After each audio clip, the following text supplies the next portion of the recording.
All right. Good afternoon. Good morning, everyone. I see we have Yo-Yo 103. I love so.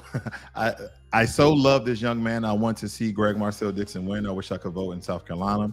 The best I can do is send a contribution and prayers to his campaign. Absolutely support the brother, no matter where they are. Grassroots candidates are very, very hard to find, ladies and gentlemen. We have very a few grassroots candidates. Marcel Dixon has made himself very, very public, very, very known for his Black first sort of policies, but he is still trying to embed the entire district, the 6th district within South Carolina, as well as South Carolina within itself. So that's important as well.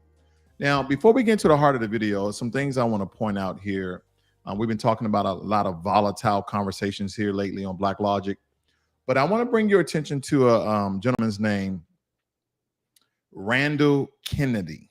Randall Kennedy. He wrote a piece some time ago when I don't know if he still writes for the New York Times or not, but he used to write for the New York Times, and some things I want to break down about some things he wrote on the word nigger. Okay. So I know this video won't be monetized. But let's first get into, a baseline of where I'm going at. Hate crime.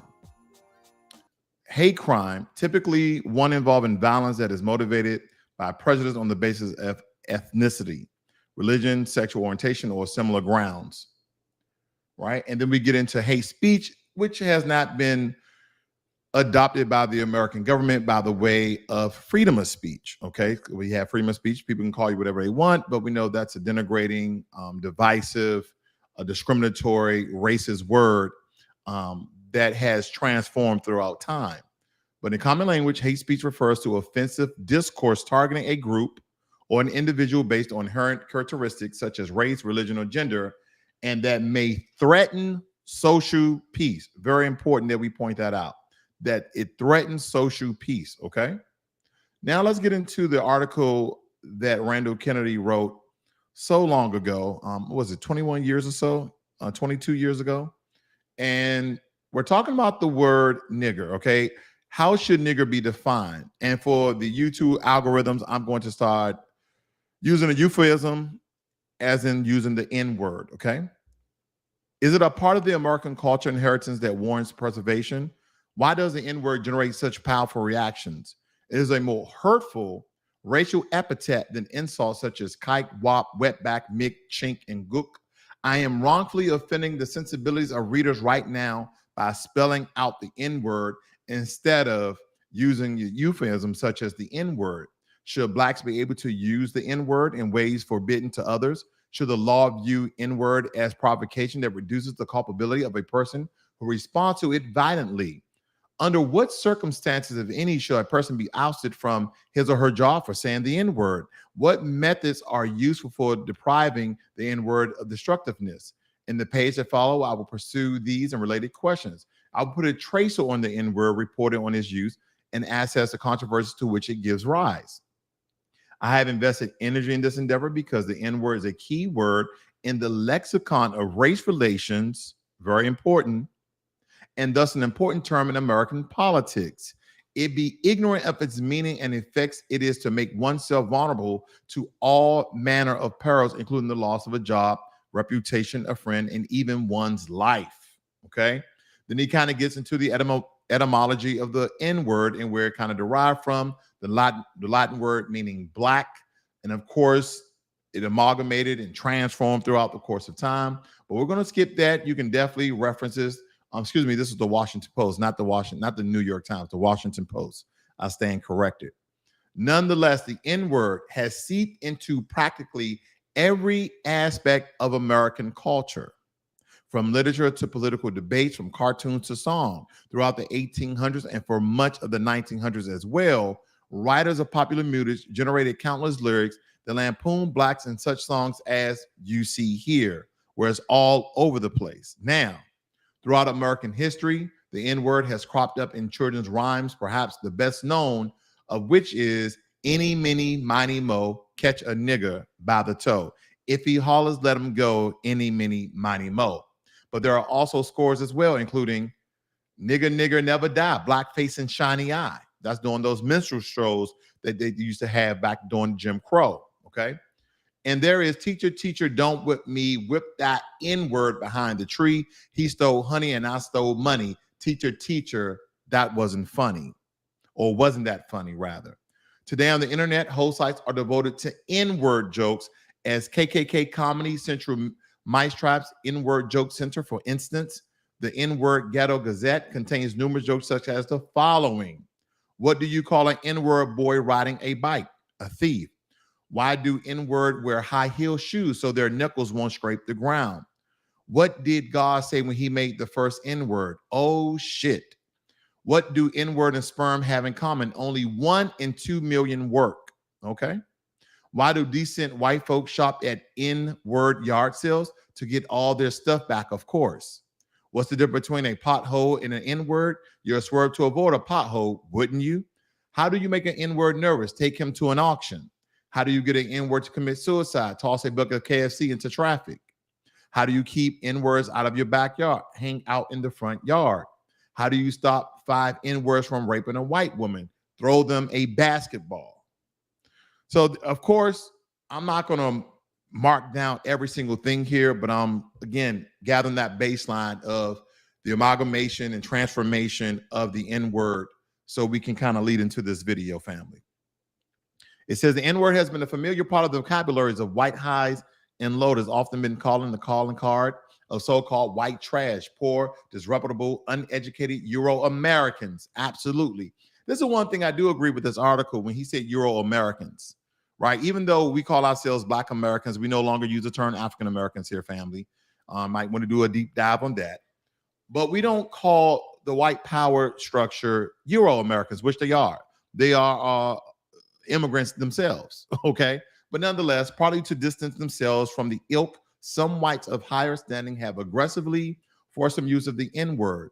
Such was the case, for example, with Senators Strom Thurmond and Richard Russell, both white supremacists who never used the N-word. For many whites in position of authority, they never used the N-word publicly, supposedly.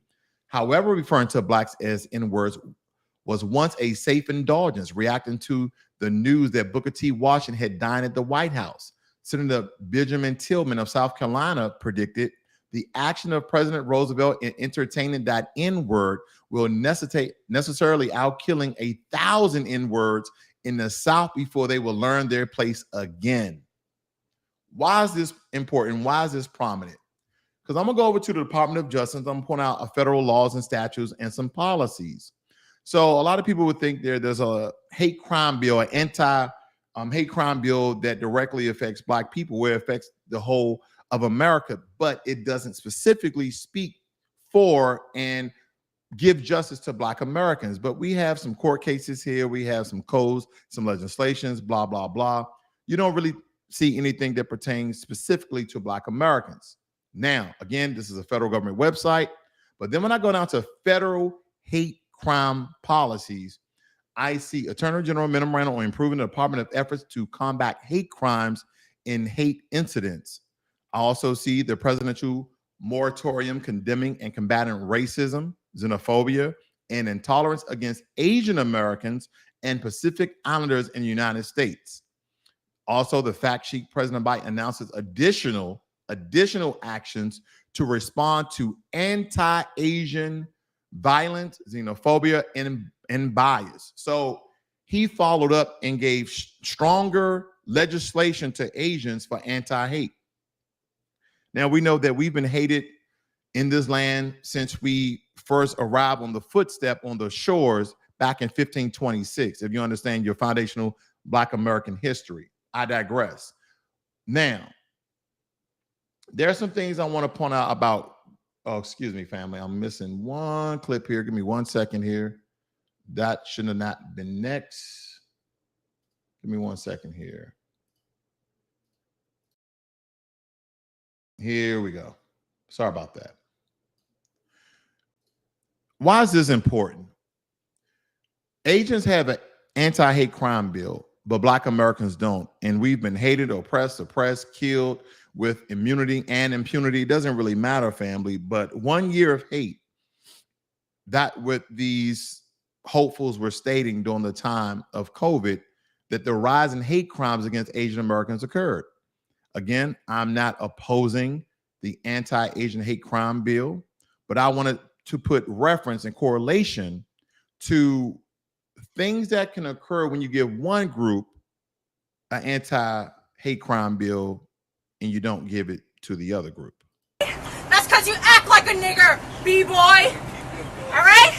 You act like a nigger, B-boy. I said to stay the fuck away from me. I said it! Hey, would you mind lowering your voice? I wasn't talking to you, all right? Shut the fuck up. Shut the fuck up. That's because you act like a nigger, B-boy. All right? You act like a nigger, B-boy. I said to stay the fuck away from me. I said it! That's because you act like a nigger, B-boy. All right? You act like a nigger, B-boy. I said to stay the fuck away. Exhibit A. Exhibit A, family. That's all I have to say on that. So let me move on, because I just wanted to point out something very important, because I know I covered the hate crime bill yesterday when we had one of those political puppets from Joe Biden stating that we have all this legislation that Joe Biden has signed for Black Americans specifically, which he has not. Okay, that was all a farce. I totally, shot the can on that one. But nonetheless, all right, grassroots, the most basic level of an activity or organization. Ordinary people regard it as the main body of an organization membership. Grassroots, you and I, those people within your nucleus in your community. Why is this important? Because, family, less than 1% of the political Black candidates are grassroots. I put Marcel Dixon on the front cover of the thumbnail to show you an example of a grassroots candidate that's going to fight for your best interests. He is a reparationist. He is a reparational first. He understands in order to fix America, you must repair Black America. We're the only group in this country, family, that has yet to receive reparations. The Native Americans and the $5 Indians have received reparations. The Japanese have received reparations. In some even the Holocaust Jewish people have received reparations from the American government. Not only did Obama give him $12 million, but Joe Biden gave him millions of dollars as well. Am I anti-reparations for those other groups? Absolutely not. If you believe that giving Black Americans who are foundational to the land is going to bankrupt America, then I'll have to tell you that America is a monetary sovereign where we can print money in perpetuity to ourselves. Have you ever noticed that the American government has to go to the American government and ask to raise the debt limit? The American government has to go to the American government in order for the Federal Reserve to bail out America. Family, it's a circle jerk, and it's confusing that way, so the American people can never understand what's going on. So if you think that, our tax dollars are going to be used and it's going to bankrupt America, America is roughly $32 to $33 trillion in debt to itself. Maybe a small portion to China, but other than that, they got a couple of bonds, but you got bonds as well. But that's not the point. America has well enough money to give the descendants of melanated slaves here in America reparations in the form of cash payments. And I know a lot of people, there's been debate of how much we should receive. There's always been the number is the baseline, at least, and it comes, and I'm speaking to the federal government here, not your state, $350,000 upwards to $1 million per foundational Black American, per U.S. melanated freedman, per American descendant of slavery, okay? So I just wanted to point that out. But we need these grassroots candidates that is speaking for our best interests. Because as you notice, if you watch the video I did yesterday, same time, same place, how I was showing you policies that specifically spoke to Hispanics, that specifically spoke to Asian in the form of tangibles, resources, and money to support their communities, to support their jurisdictions, support their education systems, so on and so forth. The only way we're going to get through this, family, is one or two things. We support grassroots candidates that are homegrown, or is it possible for Black Americans to create a power vacuum? All right. So, in political science and political history, the term power vacuum, also known as power void, is an analogy between a physical vacuum to the political condition when someone in place of power has lost control of something and no one has replaced them. The situation can occur when a government has no identifiable person that's in place, okay? It states here how to use it in a sentence. The rivalry between them was ultimately so paralyzing that a power vacuum was created.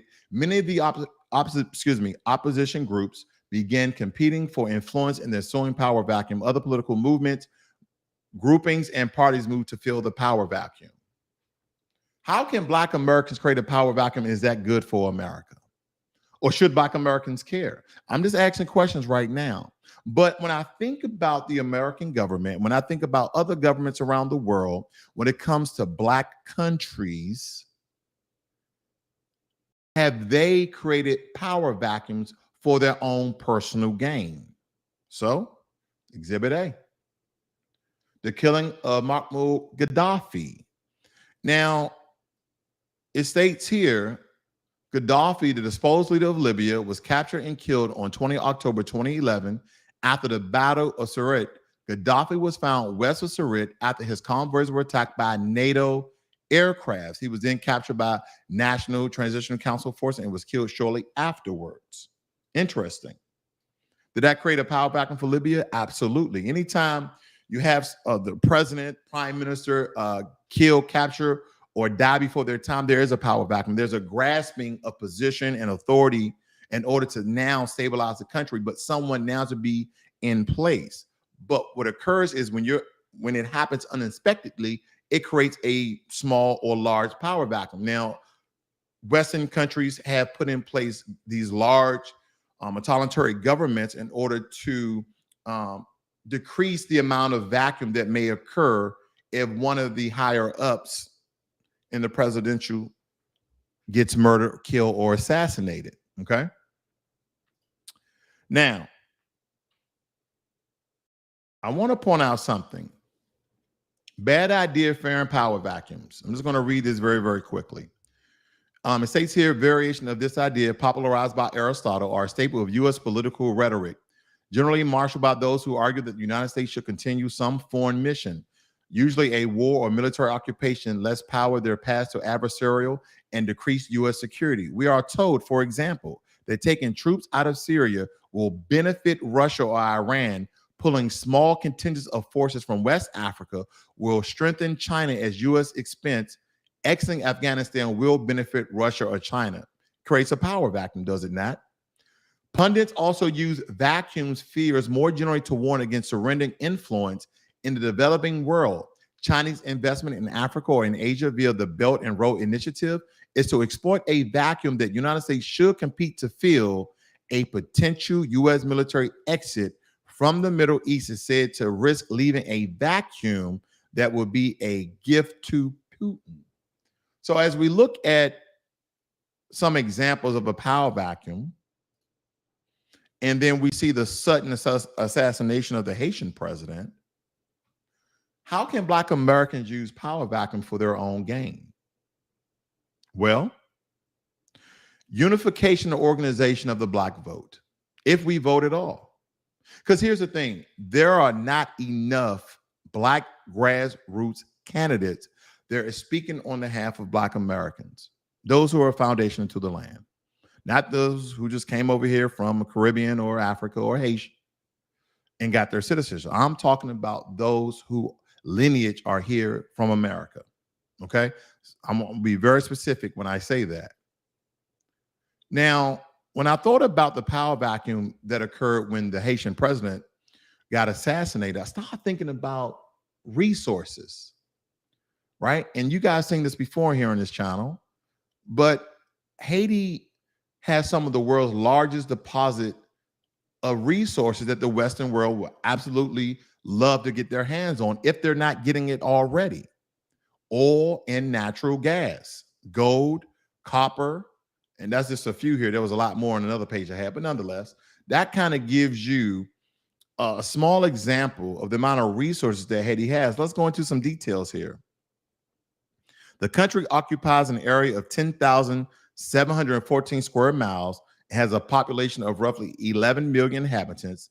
The country is regarded as a free market economy and has a preferential trade agreement with the U.S., which allows a tariff-free access to its exports to its larger northern neighbor. The country has a GDP roughly of $20 billion. Now, I did have a story up here of how, give me 1 second. I lost it again, family. My whole computer shut down earlier. But nonetheless, I'm gonna keep rocking on here because I want to get into the real candidate here. And I want to show you a grassroots candidate. This actually is promoting Marcel Dixon as well, because I did an interview with the gentleman at least twice. Very powerful, very knowledgeable, Black first, things that we need that we do not have within the political atmosphere.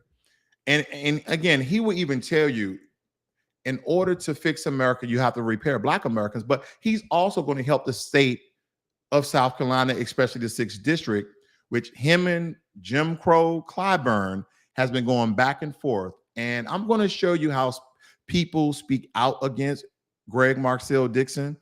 And you're going to see their allegiances, because I'm going to show you some of their backgrounds as well. But one more thing here. We have to understand what a true grassroots candidate is.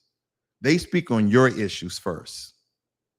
Very important. And they challenge and oppose those people who are in position and in power. People like this guy right here, good old James Clyburn. Too often the politicians that say they speak for us never want to speak to us. So I think we should thank him for being here. We should thank him for being here. Hold on. Family, let me just tell you something. I don't know if that was genuine or Marcel was joking, but it was definitely a setup. I love this handout, but it's missing one thing, and I'm gonna try not to get emotional, but I want to read it. In 2019, the average, and I know you know these statistics, the average wealth of the average white American family is $188,000. For Black American families, it's only $24,000. Now, I'm Gullah, okay? 80% of rural land, Black land ownership, has been lost since 1969. A white high school dropout has more wealth than a Black college graduate.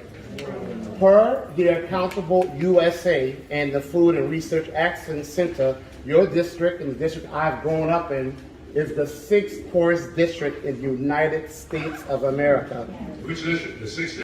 So when you heard people talk about speaking truth to power, family, this is what they're referring to, where you go and meet the power structure where they're at, and you give them their so-called facts against the actual truth.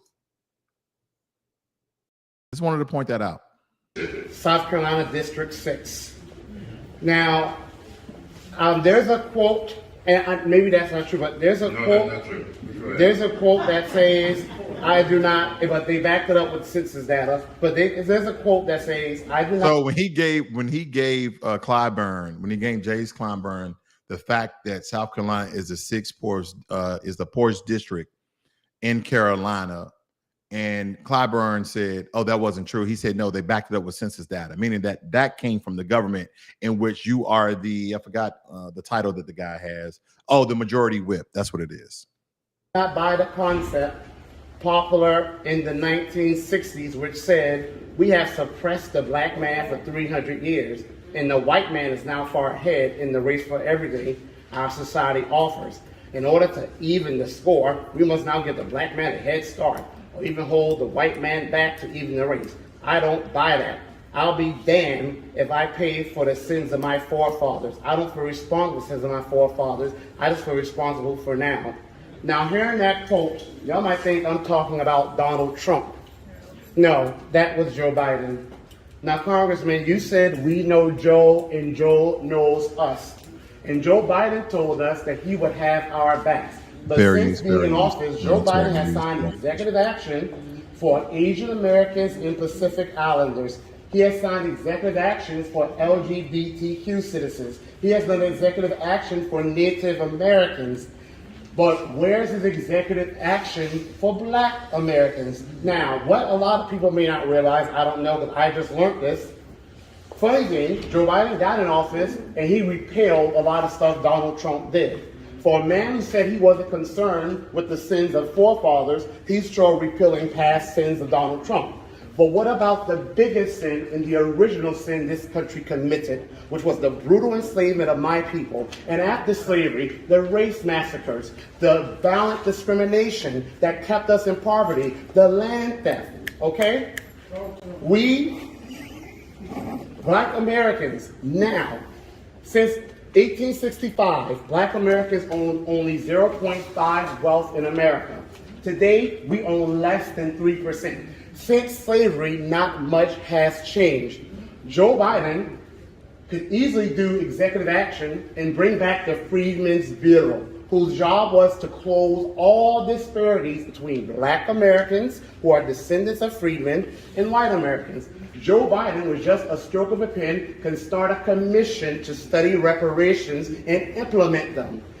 You are a representative. We can't show up everywhere. People say, well, Black people need to organize. We've been organizing since the 1500s. These other groups come in like Asian Americans, and within a few months, they get bills for them.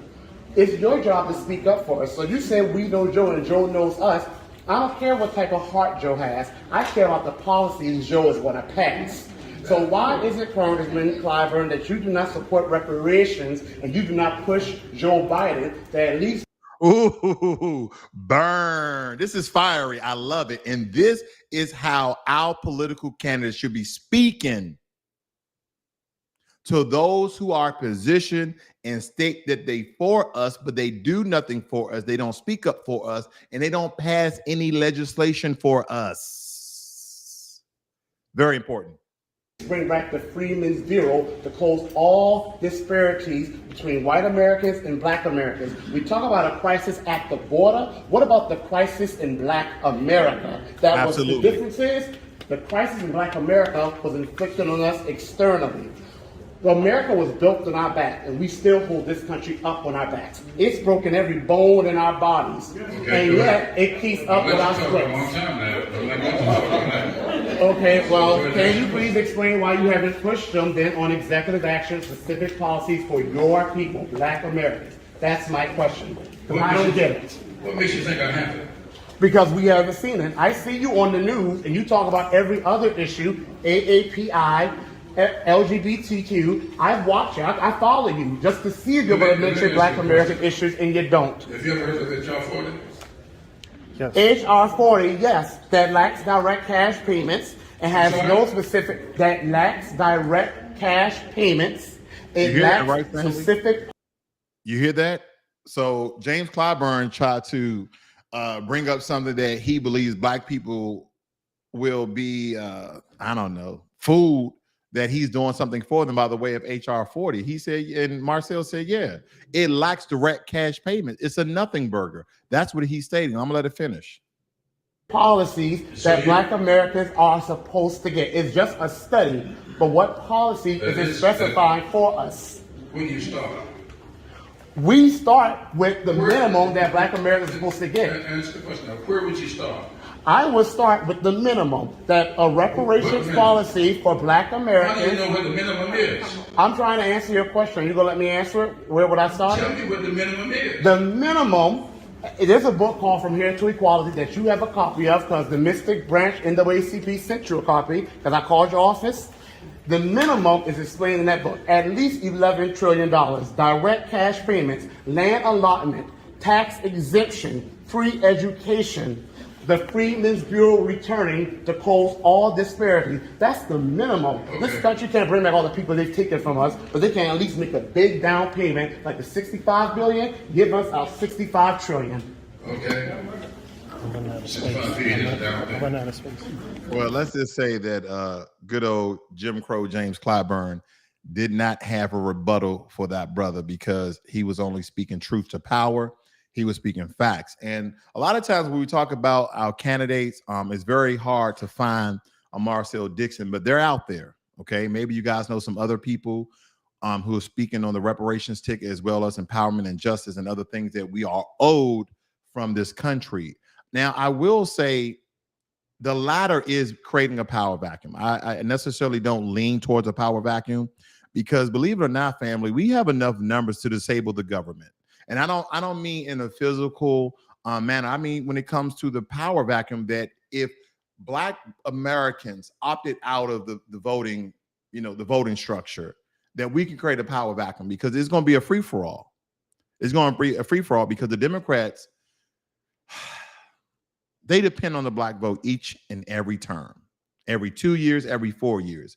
And family, ever since the 60s, we have been voting Democrat, and they believe that we can continue to vote Democrat in perpetuity. And we have to prove them wrong. Now, if you guys have any grassroots candidates or people who are motivated, who are intelligent, who wants to be a grassroots candidate, I would definitely tell them to reach out to this young lady here. Her name is Teslin Figueroa, and she is she's almost like a political trainer. I don't know her correct title, but I know she's very, very powerful, very intelligent, and she's trained political candidates, and that she is Black first. That's very important. And let me just show you some of the people that follow her, so you can get a sense of, the amount of influence, also the amount of information she knows politically, but she would help groom them to being a politician, okay? The right sort of politician for Black Americans. Now, let me show you some of the people that follow her, okay? Riza Islam, Black Votron, very notable guy there. Marcel Dixon, Black Alpha Network, another good brother in the space. Nikki the God, of course. First Them News, Judge Joe Brown. TD Hip Hop Media. Richard Sudan, African Diaspora News Channel. Juicy Genius. All these people I'm very, very familiar with. Killer Mike, Nicole's View. I don't know about Charlamagne the God, but Tariq Nasheed and Dr. Boyce Watkins, okay? So just letting you know the amount of influence she has within the space. She was also at the Foundation of Black American Reparations Rally last year that Tariq Nasheed held, just to kind of give you some of her credentials. So if you guys know anybody who is wondering how they can be trained to be a grassroots candidate and speak up for Black people, here's your chance. Here's the information. No need to look any further. Contact the sister. Here's her Twitter page. Again, her name is Teslin Figueroa. She don't even know that I'm doing this, but I support the lady. She's very, very powerful. And thank you, Teslin, if you ever hear this. Moving right along.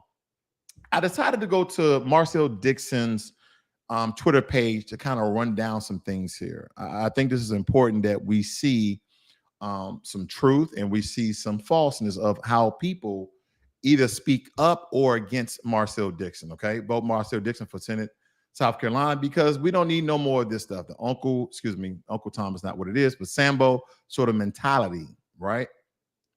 All right, let me move on here. Let me show you one thing going down here. So we have people like Gazelle. I don't know this person. I just picked it out. Breaking news, Marcel Dixon is destroyed by civil rights icon Jim Clyburn. Now, we need to understand that Marcel Dixon, I think he only ran his campaign for maybe a year or so, and he still got in the 2.1 percentile. That is a win. So I wonder why this particular person worded this news article or this screenshot the way that they did. So I had to do just a quick little research on it. I started seeing different flags and see where their allegiances lie. And pretty much, family, that told me everything that I needed to know about that one particular person. So I just started to scroll again. I see Sir Major on here. I said, I don't always agree with Marcel Dixon and or Kamala Moore, but the public disrespect of them at a reparations hearing are off code. Okay. I respect that. Let me continue on. Oh God, are they going to stop the count? And she's showing this kind of a woozy face. It says Marcel Dixon road to failure. So I'm looking at the system. I'm like, okay, well, let me dig a little bit deeper here and let's click on her name. Ah, is that a Kenyan flag? I might pretend I don't care if people dislike me, but deep down, I secretly like it. I tweet in Swahili and English. Huh. I wonder why she doesn't tweet in Kikuyu. But nonetheless, she is from Kenya. Again, immigrant tether, speaking on American issues, and she also has the American flag. Nope. We know where your allegiances lie and why you speak out of people who are speaking up and for Black Americans and what they are owed from the American government, which is reparations. Okay, let me move on. I was looking at all these different videos, you know, some videos that I've done, the African Diaspora channel has done, you know, Black Congregation, another channel by Phil Scott. And I was just going down the line here looking at different interviews that Marcel, he's all over the internet. He is definitely making a wave. So if you know anyone in South Carolina, please let them know about this brother if they do not. But one interview that we're talking about, and this happened a day ago, which this particular interview or conversation or confrontation that occurred with Marion Williamson, with Marcel Dixon, actually happened. I don't recall the timeline, family, but it did happen some time ago. But let me show you this interview, because she tried to label Marcel Dixon as anti-Semitic only because he spoke the truth. It's kind of like similar to the Kyrie Irving thing, but different. Listen to this. I am a Jew. What Jews right now are getting reparations? The Jews who are Everything you Holocaust said until survivors. now is true. What? The Jews who are Holocaust survivors. But they're not getting reparations from the American government. Me, a descendant of American slaves, haven't seen a penny yet. At the end of slavery, and I know you probably know these numbers, $42 to $84 trillion was the value of those of us who were enslaved. And I like the fact that you're running on reparations, but you have $1 trillion as the amount, and that is insultingly low. And I understand that you may have to make it palatable because to the American public, but if we want to do what's right, we got to do what's right. And the amount that we are owed is at $70 trillion minimum.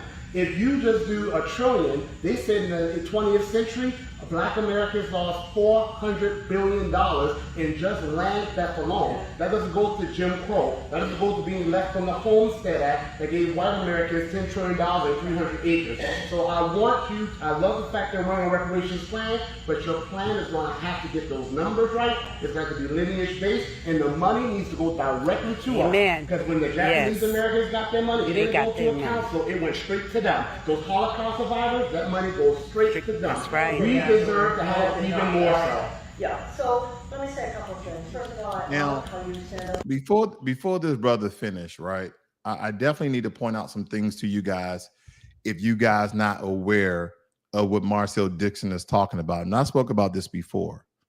Now, we understand that the Holocaust happened in Europe and Germany, and that a lot of Holocaust survivors came to America to get away from the Hitler regime, the Third Reich at the time. And even when President Obama was president, he gave money to Jewish Holocaust survivors, okay? Let me show you this very quickly. Let me bring this over here. Are you guys familiar with this? And I'm gonna blow this up for you guys on your cell phones so you can see. Obama administrator awards $12 million for assistance to Holocaust survivors. Now, do you believe that the American government gave assistance to slavery survivors? Do you believe that the American government gave millions of dollars to those whose land got stolen, whose houses got burned? See, a lot of times we refer to the great Black Wall Street of Tulsa, Oklahoma, but we're not referring to the Red Summer of 1919, where thousands of Black American homes and businesses were destroyed. Do you think the American government gave them assistance? And let me point out some things within this legislation here. Now, listen to this. I'm just going to highlight, okay, that's too much. I'm going to highlight this statement right here, family. With this award, we will be able to advance our efforts to provide crucial services to vulnerable survivors, including those living in poverty. Family, Black Americans are the most impoverished people in America. Those in the Orthodox Jewish community and those from the Soviet Union, the chairman of the JFNA's National Holocaust Survivor Initiative, said in a statement, "These are our mothers and fathers, our teachers and our mentors. Likewise, they deserve to live. They deserve, not are owed like we are. We are owed. They deserve to live their remaining years in dignity, and this award will help make that hope a reality." Am I against this? Absolutely not, family. But I'm showing you, even Obama gave Holocaust survivors millions of dollars, but during his presidency did not pass any legislation that was specifically for Black Americans. And just as my broadcast yesterday, same time, same place, I pointed out all the money that goes to all these different groups like the Hispanics and Asians. Now I'm showing you once again legislation where money was passed out to another group to assist them in their lives in some form or fashion, where we continue to receive but not neglect, but your ass and the people around you keep voting Democrat. Should we vote Republican? I'm not saying that, family. If there's nothing on the table, then why are you sitting down? If there's nothing at the table, then why are you sitting down? Because family, we understand that if we sit down at the table and we are scratching for crumbs, we still don't even get the crumbs. They let the dogs have them. And let me just give you one more example here. Let me pull this one over as well. What about this, family? Now, if you see the date there right under it, 30 March 20 or 22, Biden proposed boosting nonprofit security funding per Jewish group's request. U.S. president wants to increase funds, listen to this, from $250 million to $360 million after numerous attacks on Jewish institutions.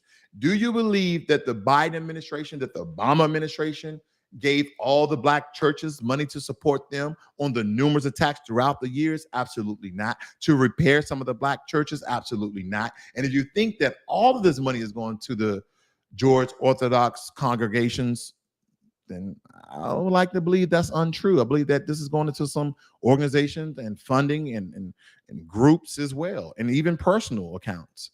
It states here that Biden included the funding in the Homeland Security section of the $5.8 trillion federal budget he released Monday. Presidential budgets function as wish lists, and not every component will likely pass congressional muster, but including the request give a chance of adoption of a significant boost, okay? So when we look at this, we're seeing an increase in funding of the money that they're putting in the Homeland Security bill, because we contribute billions of dollars for defense funds, and we're going to allocate some of that money because of the Jewish institution that were attacked due to race and discrimination. But yet again, none of that money was allocated for Black folk. I just wanted to point that out. I'm gonna let this finish. Your ancestors, and I stand up for one. The United States has not paid $1 of reparations to Jews for the Holocaust. That is number one. And by the way, as far as some of the things you said about Roosevelt, which was true about his treatment of Black people, he didn't do well by the Jews during the 2 years when Hitler said they could still leave. So I will not stand here while anti-Semitic tropes are repeated. That's not anti-Semitic, that's the Yeah, truth. that's the truth. That's the truth. Holocaust survivors are getting reparations. That is not anti-Semitic, that's the I truth. honor you for standing up for your ancestors. And I will continue to So I want you guys to be very careful when listening to Marianne Williamson, because she is the white woman who's on TV spouting out the atrocities that Black Americans went through, and she's trying to have us to relate to her to get the Black vote, so on and so forth. But this is her true colors, where Marcel Dixon basically was stating that Jewish Holocaust survivors in America were receiving reparations. And in form, yes, they are. It's to repair their community. As I just showed you, Obama gave them $12 million, and Biden is giving them hundreds of millions of dollars to repair their communities. Mara Williamson said because Marcel Dixon stated that was an anti-Semitic comment. And it was the truth. I'm just going to rewind it just a little bit more, and I'm going to try to let it play out. Keyword was try. means speaking the truth. Holocaust survivors. That's not anti-Semitic. That's the truth. That's the truth. That's the truth. Holocaust survivors are getting reparations. That is not anti-Semitic. Very That's the truth. commentary. And I will continue to do so. And standing up for my ancestors means speaking the truth. Holocaust survivors did get 14 trillion facilitated. That is a fact. $14 trillion. Now, Holocaust survivors received 14 trillion initially. That's not including the additional monies that the presidencies after that time occurred. Just wanted to point that out as well. I don't know what it meant. All I know that my ancestors have not gotten a penny. My ancestors have not gotten a penny. That's all I know. And it's an insult for the American government to facilitate a facilitation of payment to Holocaust survivors while my great-grandfather is still alive and he fought to save the Jews from the Nazis. Excuse me. It is because I'm Jewish that I feel so strongly about reparations. And I feel strongly about reparations for my people too. Right here, Obama administration has awarded $12 million for assistance to Holocaust survivors. This happened in October 2015. I don't lie, and I know my information. You know what, Mark, this is not right. This is not right. Actually, I'm more than glad to. You cut me off. I was talking, and you cut me off saying it was anti-Semitic. That's not what it was. I was telling the truth. I was telling the truth. You cut me off and accused me of being anti-Semitic. I'm speaking for my ancestors. I'm telling the truth. I don't care who doesn't want to hear it. The United States is not giving $1. Well, the facts disagree with you. The United States is not giving The facts disagree with you. Family, that's the sort of candidates that we need that's fighting for us. Now, I see that a lot of you guys are making comments over here, so I do want to address those. Jada Foreman, good afternoon, sir. Nice to see you here. Good afternoon, Jermaine Anderson. Thank you for moderating, sir. I appreciate it. Jada Informant, have to start out locally, building up the power. Absolutely. They got to be homegrown, grassroots to the core. Canada and U.S. watching Haitian. They better be, because they coming, all right? Because they disabled their government. Now, the president that got assassinated in Haiti was actually doing a lot of great things that I heard of. And of course, anytime you're trying to stabilize a country, meaning getting their infrastructure and their economics on board, where you was benefiting from an unstable or destabilized country, then all of a sudden he gets assassinated. U.S. don't want to pay fair price, but still, but will say something like, "We discovered it." Oh, okay. All right. TD Media Hip Hop interviewed a candidate in Louisville. Good guy. He made the news 3 months ago with his housing plan for the homeless. Okay. If you can find that name for me, I'll try to reach out to that guy as well. If you can leave it in the comments after the broadcast, JV Foreman, I would appreciate that, or leaving a private message on my YouTube. Okay. But that's it for this morning, guys, or this afternoon. I thank you guys for joining me. And hopefully we kind of understand where I'm getting at when I'm talking about those people within our circle, within our communities, who has aspirations of being a political candidate for the Black grassroots that speak on our issues, and that is reparations is number one on their list in the form of cash payments, just to say the least. That kind of models after Marcel Dixon, so to speak. Okay, he's the most vocal, he's the most visible right now within the space, and hopefully we have other candidates who will be coming on different platforms and getting noticed as well. Thank you guys for joining me here. And again, Jada Informant, give me that information, please, sir. Thank you guys. You have a good day. I'm out.